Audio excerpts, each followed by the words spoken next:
Hey guys, tonight we're diving into the deep, dark, and surprisingly boring life of Poseidon, the Greek god of the sea, earthquakes, storms, and horses. Imagine you're standing on a lonely, windswept shore, the waves crashing against your feet with a steady, rhythmic hiss. The air is thick with salt, and the horizon stretches out, an endless gray line where the sea meets the sky.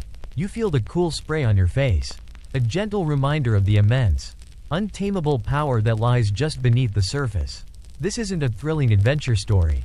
This is the history of a god, but stripped of all the exciting bits, leaving only the slow, monotonous march of time. You probably won't survive this without a nap, but that's the whole point, isn't it? So, before you get comfortable, take a moment to like the video and subscribe, but only if you genuinely enjoy what I do here. Let me know where you are right now and what time it is. Drop a comment below. Now, dim the lights, maybe turn on a fan for that soft background hum, and let's ease into tonight's journey together. Our story begins not with a splash, but with a gulp. Poseidon's father, Cronus, was the king of the Titans, a truly paranoid deity who was told he'd be overthrown by one of his children. His solution? He decided to eat them as soon as they were born.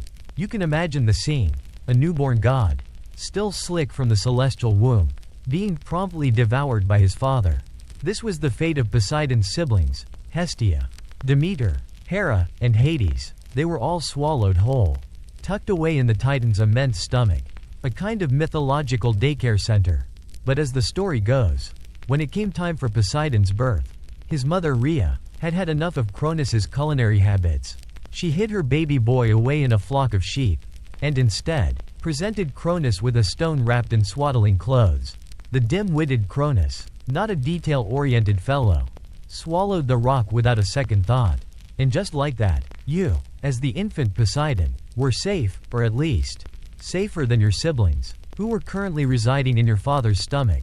This act of deception set the stage for one of the most significant wars in all of mythology, the Titanomachy. After your brother Zeus was born and also hidden, he grew up to be a rebellious, ambitious young god. He returned to Mount Othrys, the Titan's home, and with the help of Métis, he gave Cronus a special concoction that made him vomit up all his children, in reverse order of consumption. So, first came the stone, then Hades, then Hera, then Demeter, and finally, Hestia. You, as Poseidon, were probably the last one to be regurgitated, emerging from your father's belly as a fully grown, powerful deity, ready for a fight. This wasn't some quick family squabble. The Titanomachy was a decade-long war, a clash of cosmic proportions. Historians still argue whether this conflict was a symbolic struggle between old and new gods or a literal, cataclysmic event that reshaped the ancient world.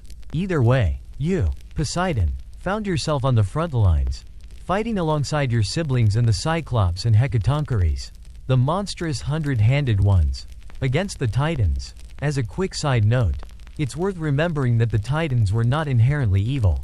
They were simply the previous generation of gods. The Titanomachy was a family affair, a kind of brutal, divine succession crisis. The war was a monumental struggle. And you, with your immense power, were a crucial part of the Olympian team. You and your brothers, Zeus and Hades, were a formidable trio. It's said that the Cyclops, whom Zeus freed from Tartarus, crafted your most famous weapon, the trident. This three-pronged spear wasn't just for show. It had the power to shake the very foundations of the earth and stir the seas into a furious tempest. With it, you could command the ocean, a power you would wield for the rest of eternity. The war raged on, a blur of thunderbolts, earth-shattering blows, and divine fury. When it was all over, the Olympians were victorious. They cast the Titans into Tartarus, the deepest part of the underworld, sealing them away forever. This victory marked the end of the old order and the beginning of the new. With the Titans subdued, it was time for you and your brothers to divide the spoils of victory. You drew lots to decide who would rule which realm. Zeus got the sky, Hades the underworld, and you, Poseidon, drew the sea. It was a fair, albeit random, division of power, and it set you on your path as the king of the oceans. A role you would come to dominate completely, in your own slow, unassuming way. With the Great War concluded and the realms divided, you, Poseidon, were now the unchallenged ruler of the seas. But you didn't just wake up one day and know how to control the tides. You had to learn. For your upbringing, your mother Rhea, not wanting you to be eaten by your father, had hidden you with the Telshines, a group of mysterious sea spirits and metalworkers on the island of Rhodes. Now, the Telshines were a quirky bunch. They had webbed hands and feet and were said to have the ability to change their shapes and even create magical objects. They were also the original inhabitants of Rhodes, a place that, according to some ancient texts, was not always a sun-drenched paradise. Instead, it was often covered in a dense, misty fog, which the Telshines supposedly created to hide their secret crafts from outsiders. It was with these strange, seafaring creatures that you spent your formative years. They taught you how to understand the whispers of the waves, the secrets of the deep currents, and the language of the fish. You learned how to manipulate the sea, not just through brute force, but with a nuanced, almost poetic touch. It was a kind of maritime apprenticeship, but with more gills and less paperwork. You weren't alone in your education. The sea nymphs, or nereids, were also your companions. These beautiful, playful creatures were the daughters of Nereus, the old man of the sea. They rode dolphins and seahorses, their laughter echoing through the underwater caves. You, as a young god, played with them, exploring the endless coral reefs and the silent, sunless depths. It was in these peaceful, underwater classrooms that you truly came into your own. You learned about the different moods of the sea, the gentle lapping of the waves on a calm day, the furious churn of a storm, the silent power of the abyssal trenches. The Nereids taught you to appreciate the sea as a living, breathing entity, not just a watery kingdom to be ruled. It was a strange kind of education for a future ruler, more about empathy than power, more about harmony than command. And while you, Poseidon, would later be known for your temper, this period of your life suggests a quieter, more reflective side. It's almost a shame you didn't stick with that. One of the most interesting things about the Telshines, and a quirky historical tidbit for you, is that they were considered to be the first inhabitants of Rhodes and were credited with inventing the art of metallurgy. They were the ones who first worked with iron and brass, and they even crafted a scythe for Cronus. It's a bit of an anachronism to think of these mythical beings as the first blacksmiths. But it's a testament to how the Greeks wove technological advancement into their mythology. The story also goes that they were masters of magic, and their very existence caused the land to be barren, a kind of mythological environmental catastrophe. It's a fascinating and weird little detail that historians still argue whether it represents a real-world event, like a volcanic eruption, or is just a mythologized tale about the dangers of unchecked power. Either way, you were learning from some very powerful and very strange mentors. Think about it.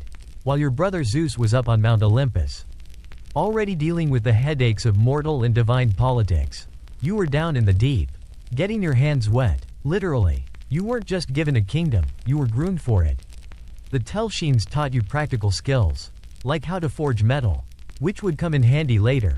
The Nereids taught you the more mystical, intuitive side of the sea.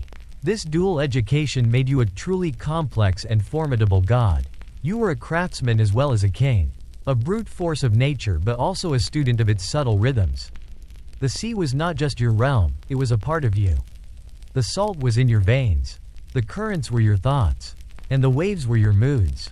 This period of quiet learning, away from the divine drama of Mount Olympus, prepared you for a long and, let's face it, eventful reign. It's a good thing, too, because as you'll soon find out, a god's life is never truly boring for long, even if we are going to try our best to make it that way for you.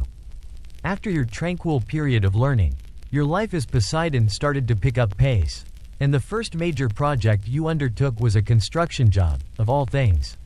You and your brother, Zeus, had a falling out, and for a short time, you were exiled from Mount Olympus. It was a classic sibling spat, but with far more cosmic consequences. So, you, the mighty god of the sea, found yourself in a strange position, working for a mortal king. That king was Laomedon, the ruler of Troy. Laomedon had a grand idea. He wanted to build an impenetrable wall around his city. A fortification so strong that no army could ever breach it. He hired you, along with your fellow Olympian, Apollo, to do the job. Now, imagine this. You, a god, the master of earthquakes and the ruler of the vast ocean, were reduced to a glorified construction worker. You put on your divine hard hat and got to work. Apollo, for his part, handled the music and craftsmanship, while you, with your immense power, were responsible for the raw, brute force of the project. Together, you built the walls of Troy. The stones were so massive and so perfectly placed that they were said to have been raised by divine power alone. The job must have been mind-numbingly boring, but you put your heart into it. And you know what the king did in return? He stiffed you. He refused to pay you an Apollo for your work. You, the mighty Poseidon, were cheated out of your divine wages by a mortal. You can only imagine the rage. This isn't just a quirky tidbit, it's a central theme in many myths. Gods, for all their power, could be humiliated by mortals. It was a profound insult. So, what did you do? You didn't just shrug it off. You, the god of the sea, sent a sea monster, a truly terrifying creature, to terrorize the city of Troy. The beast would rise from the depths and feast on the city's inhabitants. To appease the monster, Laomedon was forced to sacrifice his own daughter, Hesione, to it. This act of divine retribution was a powerful lesson. You do not cross a god. Especially not a moody, vengeful one like Poseidon. This event, the building of Troy's walls, is a mainstream historical fact. In a way, the city of Troy itself was a real place, and archaeologists have discovered multiple layers of ruins, showing how it was rebuilt many times over. The famous archaeological site of Hisarlik in modern-day Turkey is widely believed to be the location of ancient Troy. But historians still argue whether the legendary walls you built were a mythologized account of a real, massive fortification, or if they were a complete fabrication to explain the city's immense strength. It's the kind of thing that makes you wonder if there's a grain of truth in every story. Could the massive stones found at the site have been moved with the kind of technology mortals possessed at the time? Or did they really have a little help from a god? The Trojan Wall incident also gives you a deeper insight into your character. You were a master of construction, a builder, a creator. It's a role you don't often hear about when people talk about you. But it's true. The seafloor, with its massive coral reefs and vast underwater canyons, is a testament to your power as a shaper of the world. You're not just a destroyer, you're a builder, too, and you're a god with a massive temper. You'd build a city's walls and then send a monster to destroy it.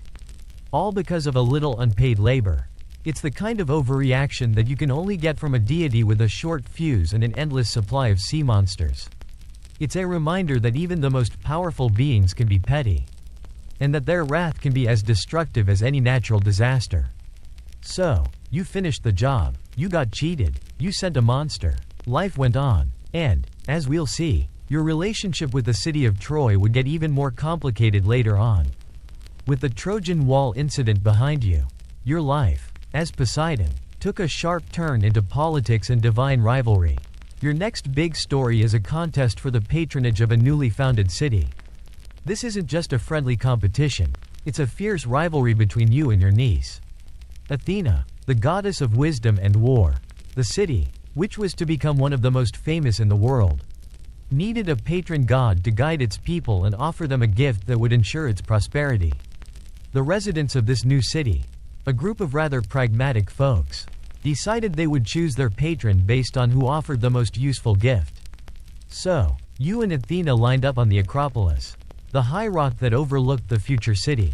The scene must have been dramatic, the two of you, a study in contrasts, you, all raw, elemental power, and she, cool, calculating intellect. You were up first. With a mighty thrust of your trident, you struck the rock. From the fissure, a spring of water gushed forth. The mortals looked at it, delighted. A spring, what could be more useful? But then they tasted it. The water was salty, a harsh reminder of your domain. The sea, it was a useful gift. Sure, but not exactly what they needed for drinking or agriculture. It was, in a way, a very, gift, powerful, a little arrogant, and not entirely practical. Then it was Athena's turn. She calmly knelt down and planted something in the ground. From the earth, an olive tree sprang up. The mortals looked at it with wonder. An olive tree. It would provide oil for cooking and lamps, wood for building, and food for sustenance. It was a gift that symbolized peace. wisdom, and prosperity. It was a far more thoughtful gift than a fountain of undrinkable salt water. The people of the city debated. They weighed your raw power against her practical wisdom. And they chose Athena. The city was named Athens in her honor. You, Poseidon, were furious. You had, once again, been outdone, this time by a goddess. And a young one at that. You reacted in a fit of pique. You flooded the plains around Athens, demonstrating the immense destructive power that you could bring to bear. It was a classic case of a sore loser. A god who couldn't handle being second place. This contest is one of the most famous myths in all of Greek history and is a central part of Athens' founding legend. It's a good example of how the Greeks often personified abstract concepts like wisdom and raw power and pitted them against each other. A quirky historical fact about this is that the olive tree on the Acropolis, the one that Athena supposedly planted, was a real and revered object in ancient Athens. It was said to have been destroyed during the Persian invasion, but a new shoot miraculously grew from the stump, a sign of the city's resilience.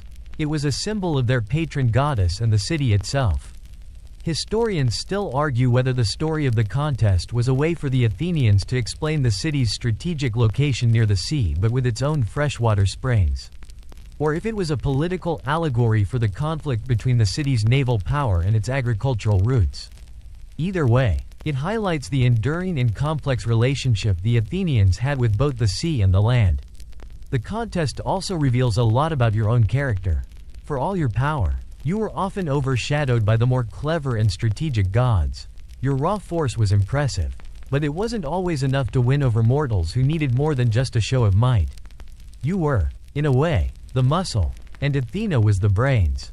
And in this particular contest, brains won. The city of Athens would go on to be a naval power, a city of great ships and sailors.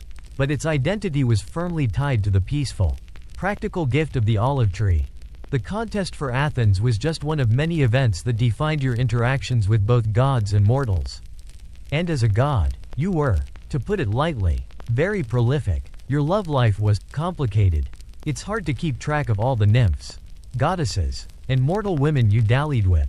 But each of these relationships, and the children they produced, adds another layer to your story.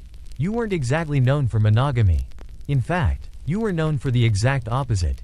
Your affairs and liaisons resulted in a truly fascinating, and often terrifying, brood of offspring. Let's start with the monstrous ones.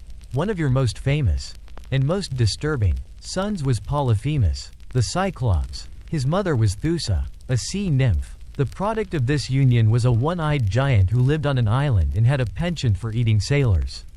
We'll get to him in more detail later. But for now, just know that he was one of your kids. A literal monster. Another one of your more famous children was Orion, the giant hunter. His mother was Euryale, a gorgon. He was a great hunter. So great, in fact, that he bragged about killing every creature on Earth. Gaia, the goddess of the earth, was not pleased with this and sent a giant scorpion to kill him. And finally, there's your son with the gorgon Medusa, the winged horse Pegasus. Yes, you read that right. The beautiful, flying horse was your son. This is a quirky little detail that people often forget. Pegasus was born from Medusa's neck when she was beheaded by Perseus.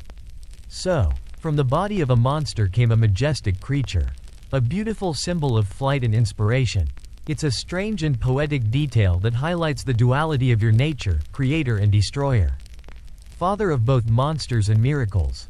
But it wasn't just monsters and mythical creatures. You also fathered a long line of mortal children, including Theseus, the hero who killed the Minotaur, and even some of the earliest kings of Athens. This is a mainstream historical fact. In a way, many of the great Greek heroes and noble families traced their lineage back to the gods to legitimize their rule. It was a way of saying, we are special because we are descended from a divine being. For example, the kings of Athens often claimed you, Poseidon, as their ancestor, even after the contest with Athena. It's a bit of an awkward situation. A bit like a family feud where one side still brags about their powerful, but estranged father. This practice of claiming divine lineage was common across the ancient world. From the pharaohs of Egypt to the emperors of Rome. It's a good example of how myth and history often intertwined, with powerful people using stories about the gods to reinforce their own authority. So, why all the children? Why so many different partners?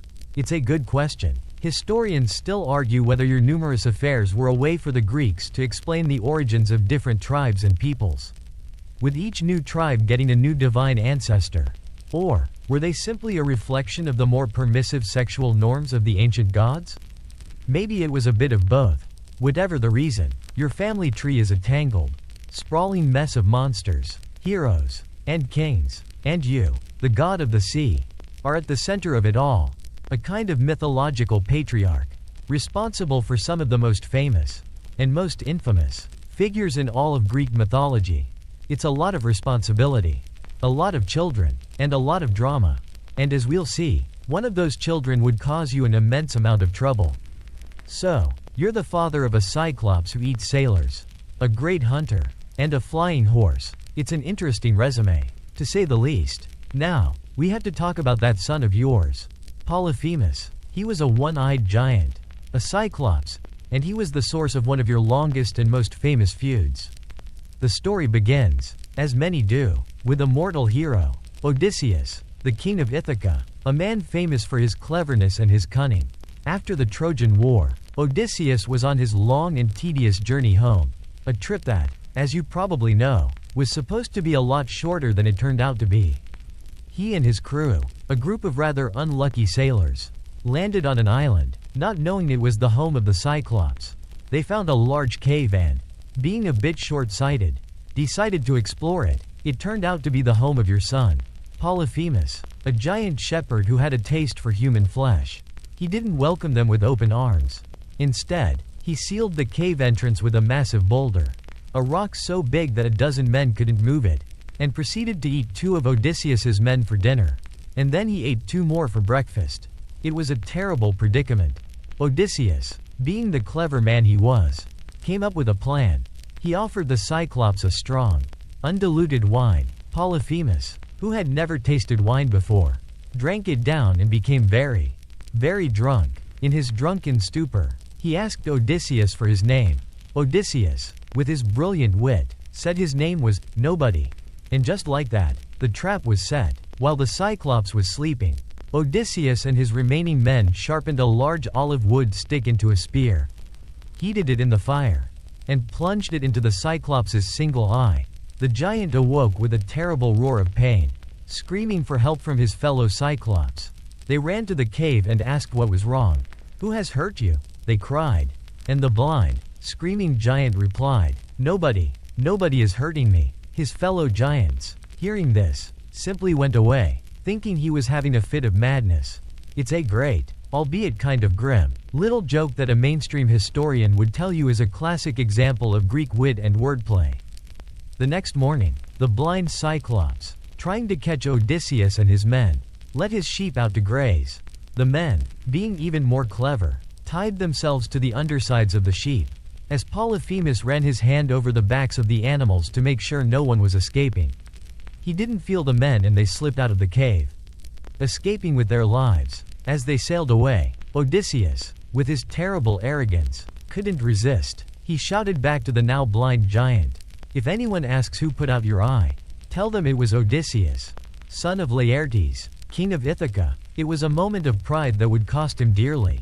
Polyphemus, now knowing his tormentor's name, lifted his hands to the sky and prayed to his father, "You, Poseidon, to curse this man." He asked you to make sure Odysseus would never reach his home and, if he did, to make sure it was after a long time and a lot of suffering. And you listened. You took your son's plea to heart. You became Odysseus's personal tormentor. The journey that should have taken weeks turned into a decade. You sent storms. You created impossible obstacles. And you made sure his voyage was a living nightmare. Historians still argue whether the story of Odysseus and Polyphemus is a simple tale of good versus evil or a deeper allegory about the clash between the brutish, uncivilized life of the Cyclops and the civilized, clever world of the Greeks. But for you, Poseidon, it was personal. You weren't just a god of the sea, you were a father. And your son had been blinded by a mortal. This act of vengeance, this long and drawn-out punishment, is a classic example of your character, a god of immense power, a short temper, and a very long memory. While you were busy chasing down Odysseus, you also had a complicated private life. As the god of the sea, you had a natural partner, Amphitrite, a sea nymph and the queen of the seas. She was one of the Nereids, the daughters of the old man of the sea. Now, this was not a whirlwind romance. In fact, it's more like a classic arranged marriage. You, Poseidon, saw her dancing with her sisters and decided you wanted her for your wife. She, however, was not so keen. She fled from your advances and hid herself with Atlas, the titan who held up the heavens. You, of course, were not one to be denied. You sent one of your dolphins, Delphin, to find her and convince her to marry you. The dolphin was so eloquent, so charming, that it convinced her to come back and become your queen. As a reward for his service, you placed the dolphin in the heavens as the constellation Delphinus. It's a sweet, romantic little story, but it also shows your persistence, a trait that could be both charming and a little forceful. Amphitrite became your wife and the mother of your children, including Triton, a merman with a conch-shell trumpet who would become your herald. She wasn't a major figure in a lot of Greek myths, but her presence stabilized your position as the king of the seas. She was the calm to your stormy nature, the one who kept the household in order while you were off having a temper tantrum or chasing after mortals. Her role was often to be the queen, the dignified counterpart to your often undignified behavior. It's a good example of how Greek gods, for all their power, were often bound by the social conventions of the time, with the women taking a more background, domestic role. But your marriage didn't stop you from having other affairs. Remember the Medusa we mentioned earlier?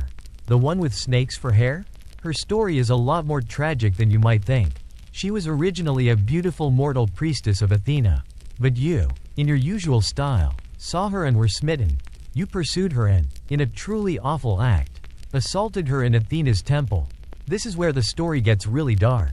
Athena, in a display of what a modern person would call victim blaming, punished Medusa for the act. She turned her into a hideous monster with snakes for hair, a face so terrifying that anyone who looked at it would turn to stone.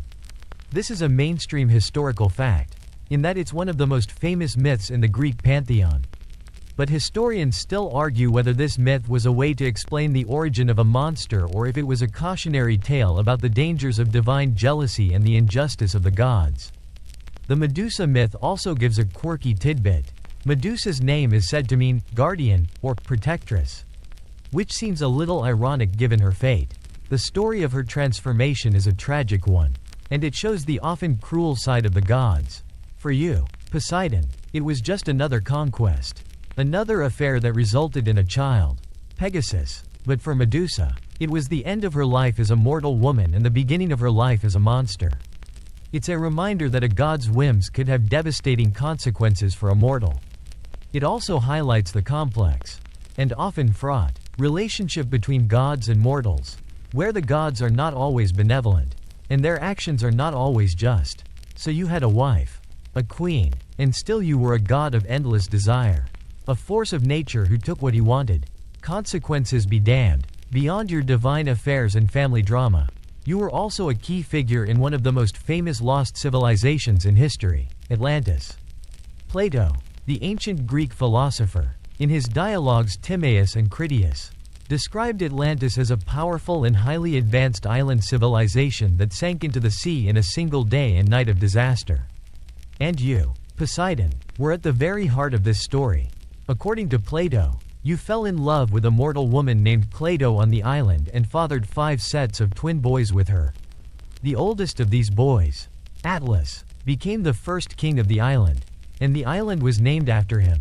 Atlantis was a kind of utopian society, a city of concentric rings of land and water, a perfect civilization built in your honor. They worshipped you as their primary god, and your temple, a grand, golden structure, was at the center of the city. The Atlanteans were said to be a just and virtuous people, but over time, they became corrupted by greed and power. They lost their divine nature, and their lust for domination grew. Zeus, seeing their moral decay, decided to punish them. He gathered the other gods and decided to destroy the city, sinking it into the ocean. The story of Atlantis is a mainstream historical fact, in that it's one of the most well-known myths of the ancient world. But historians still argue whether Plato intended for the story to be a literal historical account or a philosophical allegory about the dangers of hubris and moral decay. It's a good example of how a story can be both a myth and a philosophical lesson. Your role in the story is fascinating. You were not just a remote deity but the founder of a civilization. A father to its kings. This is a quirky little tidbit that often gets overlooked. You, the god of the sea, the one who sent storms and earthquakes, were also a god of urban planning and a patron of a highly advanced society. It's a different side of you. A more benevolent, creative side. You gave the Atlanteans laws and prosperity. But you were also the one who brought about their destruction. Or at least, you were the god of the element that swallowed them whole. The earthquake and the flood were your domain. It's almost as if the very force you gave them as a foundation was the one that ultimately destroyed them. The story of Atlantis is also a good reminder of the cyclical nature of power in Greek mythology. A civilization rises with the help of the gods, flourishes, becomes arrogant, and is ultimately destroyed by the same gods. It's a cautionary tale, a kind of ancient reality check. And your role in it is central. You were the beginning and the end for the Atlanteans. You gave them life, and the very forces you commanded took it away. It's a profound and sad story. A tale of a utopia lost to the sea. And you, Poseidon, are the father of it all. You are a god of creation, but also a god of destruction. The two are intertwined, like the land and the sea. The Atlantean myth is a powerful reminder that with great power comes great responsibility. And that even the gods themselves could be a source of both immense good and terrible destruction. It's a bit of a heavy thought for bedtime, I know, but it's a crucial part of your story. As the god of the sea, your power extended far beyond the oceans. You were also the god of earthquakes, storms, and floods, a testament to the ancient Greek belief that the sea was the cause of all these natural disasters. Your trident wasn't just a tool for parting the waves, it was the instrument you used to shake the very foundations of the earth. When you were angry, the land would tremble. The Greeks believed that every tremor, every cataclysmic quake, was a sign of your divine wrath. It was a terrifying thought, a constant reminder that the ground beneath their feet was not as solid as it seemed, and that their safety was entirely at your whim. This is a mainstream historical fact. Ancient Greeks saw earthquakes and tidal waves as direct expressions of your mood. They called you Earth Shaker, and it wasn't just a nickname, it was a descriptor of your terrifying power. The fear of your wrath was a constant presence in the lives of coastal communities. Sailors and fishermen, especially, were at your mercy. They would pray to you for a safe voyage, for calm seas, and for a good catch. They would offer sacrifices at your shrines, often a white horse, a creature sacred to you. The ancient Greeks believed that a horse was a representation of the waves, with its flowing mane and powerful gallop. This is a quirky little tidbit. This link between the horse and the sea, but it made perfect sense to them. The horse was a symbol of speed and power, much like the waves of the sea, and offering one to you was a way to appease the untamable force of the ocean. Think about it. Every time a storm rolled in, every time the earth shook, it was a direct conversation with you. And the mortals, in their fear and their humility, would try to talk back. They would build temples, offer sacrifices, and compose hymns to you, hoping to get your attention and your mercy. They would beg you for a safe passage. They would ask you to calm the winds. It was a constant back and forth, a transactional relationship between a powerful, moody god and his vulnerable, desperate subjects. Historians still argue whether this kind of religious practice was born out of genuine belief or out of a desperate need to find a logical explanation for the inexplicable and terrifying forces of nature. Was it a way of giving a face to the faceless terror of a natural disaster? Your relationship with humanity was always a bit of a mixed bag. You could be a protector, a creator, the one who calmed the waters and guided the ships. But you could also be a destroyer, a vengeful god who unleashed floods and quakes with a flick of his wrist. It was a constant reminder that the gods were not always on their side, and that their favor was a fleeting, unpredictable thing. The sound of a storm, the feeling of a tremor, was not just a natural event, it was a divine warning. A message from you, and the people, in their fear, would send their prayers back, hoping that you would listen. This constant dialogue of fear and worship, of destruction and creation. was a central part of life in the ancient Greek world, and it was all centered on you, the god who held the power of the land and sea in his hands. Your involvement in mortal affairs didn't end with ancient civilizations or philosophical parables. It came to a head, once again, in a major conflict, the Trojan War. This was the same city whose walls you had built, the same city that had cheated you out of your wages. Your animosity toward Troy hadn't faded, in fact, it had only grown. So when the Greeks, led by King Agamemnon, launched a massive invasion to reclaim Helen from the Trojans, you were more than happy to get involved. The war was a 10-year affair, and gods on both sides were constantly intervening, helping their favorite heroes and hindering their enemies. You, Poseidon, were firmly on the side of the Greeks. You had a personal vendetta against the Trojans, and you weren't about to let this opportunity for revenge slip by. You intervened directly in the war on multiple occasions. In one instance, you appeared on the battlefield in the guise of a Greek hero, rallying the troops and filling them with divine strength. It was a classic move, a bit of divine interference to turn the tide of battle. You also helped the Greek hero Ajax, son of Oileus, by saving him from a Trojan attack. Your support for the Greeks was a clear sign of your continued bitterness toward the city that had once wronged you. Your animosity was so great that it even extended to the Trojan supporting gods. You often clashed with Apollo, the very same god you had worked with to build the city's walls. A testament to how the gods could hold a grudge for centuries. It's a quirky little detail that a god can be a coworker and a mortal enemy all at once. One of the most dramatic moments of your involvement in the war was when you stood on the Greek ships. And with a single shout, you filled the Greek warriors with courage and power. It was a moment of pure, divine inspiration, a kind of pre-game pep talk from the god of the sea. It was a clear and unambiguous signal that the Greeks had a powerful ally on their side, a force of nature that could shake the very ground they stood on. This is a mainstream historical fact. In a way, the Iliad, the ancient Greek epic poem that tells the story of the Trojan War, is filled with instances of divine intervention. It was a way for the Greeks to explain the unpredictable nature of war, where a small skirmish could turn into a major victory or a terrible defeat. Seemingly without reason, the gods, with their meddling and their favoritism, were the explanation for these sudden reversals of fortune. Historians still argue whether the divine intervention in the Iliad was a way to make the story more exciting or if it was a genuine reflection of the ancient Greek belief that the gods were constantly involved in human affairs. Either way, your role in the Trojan War was a major one. You weren't a passive observer. You were an active participant.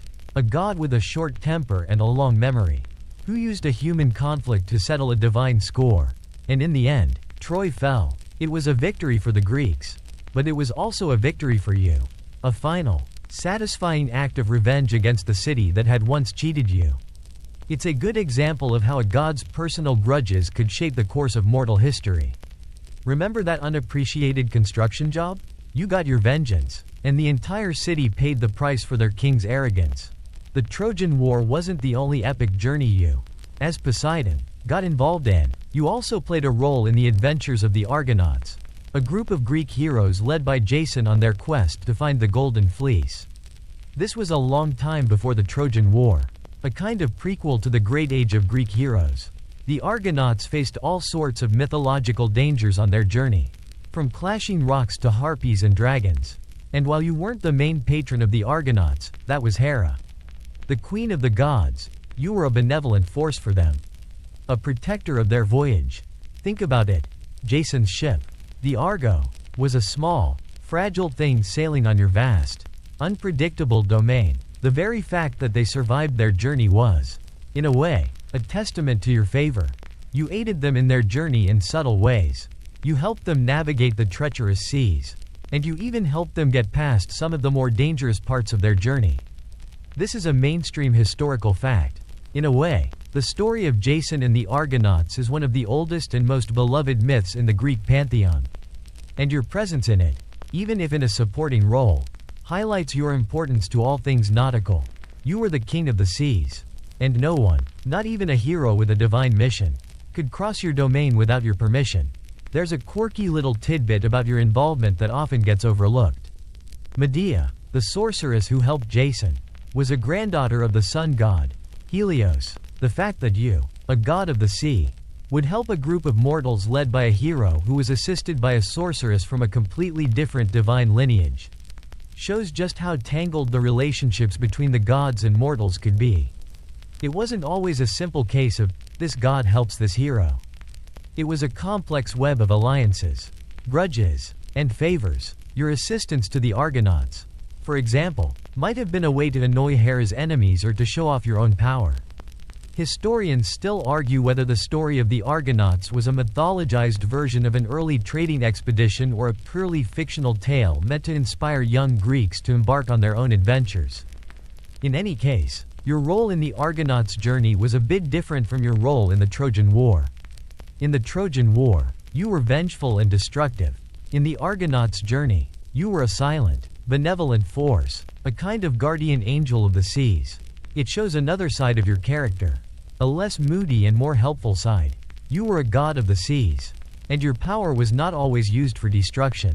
You could also be a source of calm, a protector of travelers, and a guide for those who dared to cross your domain. You weren't a passive presence in their journey. You were the very medium they traveled on, the very force that could help them or hinder them. The Argonauts' journey was a testament to the power of the sea. And you, as the master of that sea, were at the heart of it all. It's a good reminder that for all your short-tempered ways, you could also be a source of immense good. You, Poseidon, were not one to shy away from a fight, and your conflicts weren't limited to mortals. You had your share of clashes with other gods and even the dreaded giants. One of your most famous rivalries was with Athena, not just over Athens, but in general. You were a god of raw power, while she was a goddess of strategy and intelligence. This fundamental difference in character often put you at odds. For example, during the Trojan War, you were on opposite sides. Even though you were both technically on the Greek side, you favored the Greeks, but you had a personal grudge against Troy that was stronger than your loyalty to the Greek cause. It was a kind of sibling rivalry, but with divine power and cosmic consequences. A mainstream historical fact is that the rivalry between you and Athena was often used by ancient Greek playwrights to explore themes of nature versus civilization, and brute force versus intellect. But your conflicts weren't limited to the Olympians. You also fought against the giants, a race of colossal beings born from the earth goddess Gaia. This war, known as the Gigantomachy, was a major event in Greek mythology, a final showdown between the new gods and the old forces of nature. You, with your immense power, were a crucial part of the Olympian team. One of the most famous stories from this conflict is your battle with the giant Polybotes. He was a giant, a son of Gaia, and he had a personal grudge against you. You pursued him across the seas, and in a clever move, you broke off a piece of the island of Kos and threw it at him. The rock crushed him, and the place where he fell became the volcanic island of Nissyros. It's a quirky little tidbit. This idea that a volcano could be a crushed giant, but it was a way for the Greeks to explain the natural world with their mythology. Historians still argue whether the Gigantomachy was a simple story of good triumphing over evil, or if it was a deeper allegory for the forces of order and civilization, represented by the Olympians, triumphing over the chaotic and untamed forces of nature, represented by the giants. For you, Poseidon, it was a chance to prove your power, to show that you were not just a god of the sea, but a force to be reckoned with on land as well. You were a brawler, a fighter, a god who didn't shy away from a physical confrontation. This is a contrast to your brother Zeus, who often used thunderbolts and political maneuvering. You were more direct, more elemental. You would simply smash your enemies with a rock, or flood their homes with a wave. It was a no-nonsense approach to divine conflict, a kind of mythological bar fight, but with a lot more collateral damage. Your willingness to fight, and your immense power, made you one of the most feared and respected gods in the pantheon. A reminder that even the gods had their own internal struggles and rivalries. As we move past the age of the Greek myths, your story doesn't end. You, Poseidon, were absorbed into the Roman pantheon and became Neptune. The Romans, with their pragmatic approach to life and their love of order, adopted the Greek gods and gave them new names and, in some cases, new personalities. Neptune, the Roman equivalent of you, was also the god of the sea and water. But the Roman version of you was a bit different. He was often portrayed as a more serene and less volatile god than your Greek counterpart. While you, Poseidon, were known for your rage and your short fuse, Neptune was often depicted as a more peaceful deity, a god of the clear blue sea, not the stormy, churning one. This is a mainstream historical fact. The Romans often adopted Greek gods but adapted their personalities to fit their own cultural values. The Romans valued order and stability, so they made their sea god a bit less of a wild card than you were. But Neptune's importance to the Roman Empire was immense. The Roman Empire was a maritime power. They depended on the sea for trade, for military expansion, and for communication. So, Neptune, the god of the sea, was a central figure in their religious and cultural life. They built temples to him, held festivals in his honor, and prayed to him for safe voyages. The Romans, in their pragmatic way, understood that they couldn't control the sea, but they could at least try to appease the god who did. And so, Neptune, the Roman version of you, became a symbol of the empire's naval power and its dominance over the Mediterranean. A quirky little tidbit is that the Roman festival in honor of Neptune, known as Neptunalia, was celebrated in the hottest part of the summer. People would build huts out of branches and leaves and drink water to stay cool. It was a kind of a celebration of water and a prayer for a good harvest. A strange mix of reverence for the god of the sea and a very practical concern for staying hydrated in the summer heat. It shows how the Romans took their religion very seriously, but in a very down-to-earth way. Historians still argue whether the Romans' shift in your personality from the vengeful Poseidon to the more placid Neptune was a deliberate act of cultural engineering to make you more palatable to their sensibilities, or if it was just a natural evolution of a deity as his worship spread across different cultures. In any case, your legacy lived on, just in a different name. You were no longer just the moody Greek god of the sea. You were the patron of a vast, global empire. You, as Neptune, were a symbol of Roman might and a source of their prosperity. Your trident, the symbol of your power, became a symbol of naval dominance. You were still the same god, the one who held the power of the seas and earthquakes, but you had a new name, a new identity, and a new empire to watch over. It's a testament to the enduring power of your myth that it could be so easily adapted and adopted by a new culture. You, Poseidon, were no longer just a Greek god. You were a god of the entire ancient world. The worship of you, Poseidon, was a cornerstone of religious life in ancient Greece. Your cult was widespread, especially in coastal cities and islands, where people depended on the sea for their livelihoods. They knew that their very survival was in your hands, and they treated you with a mix of reverence and fear. Your shrines and temples were often located on promontories or near harbors, places where sailors and fishermen could offer their prayers and sacrifices before embarking on a dangerous journey.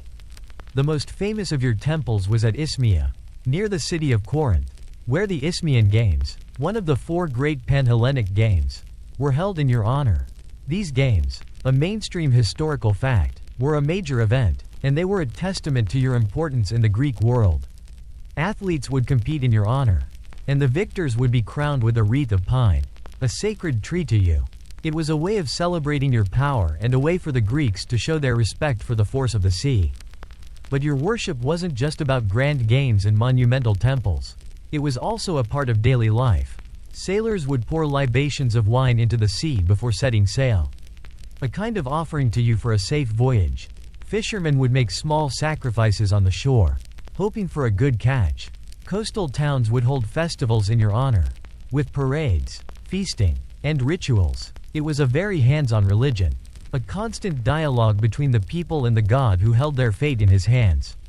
Historians still argue whether the elaborate rituals and games were a way to genuinely appease you, or if they were a way for the Greeks to feel like they had some control over the uncontrollable forces of nature.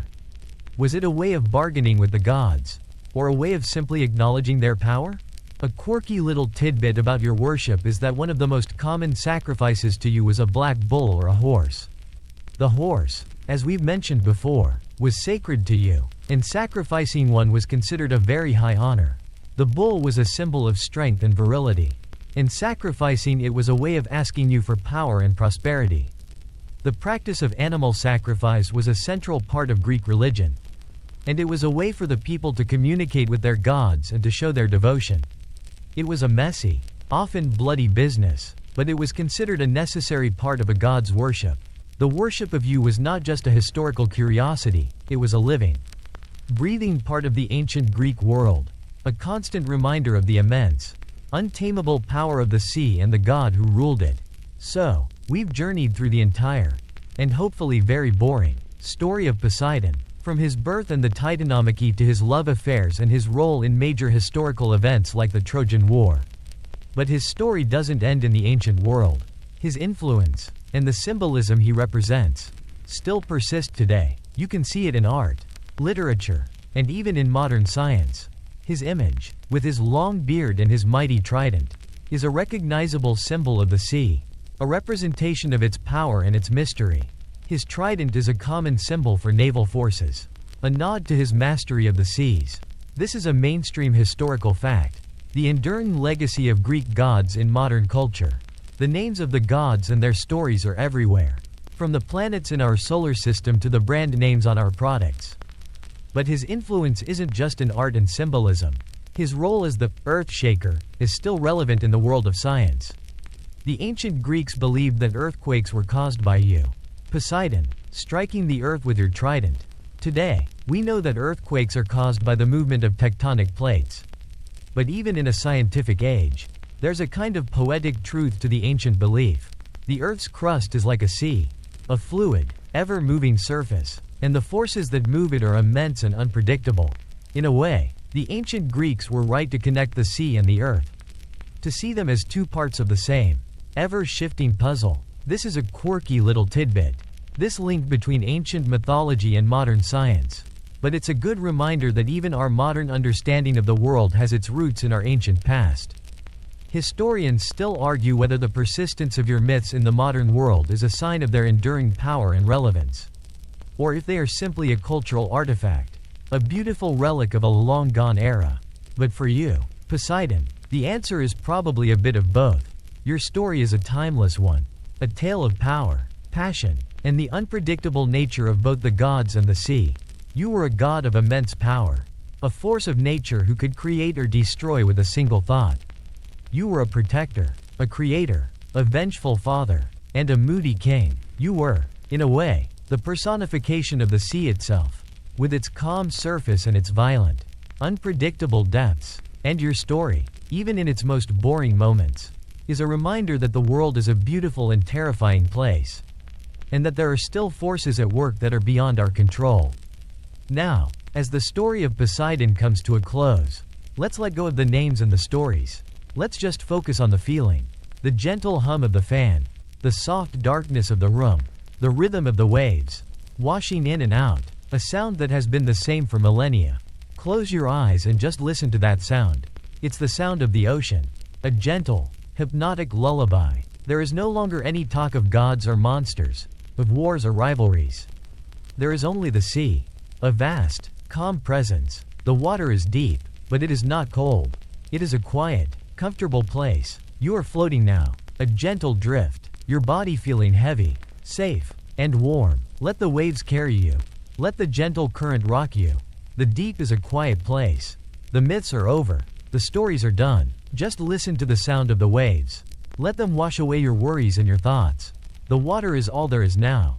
It's a peaceful, quiet place. You are safe here, in the deep, and all that's left is the gentle, steady lull of the tide, pulling you slowly into sleep.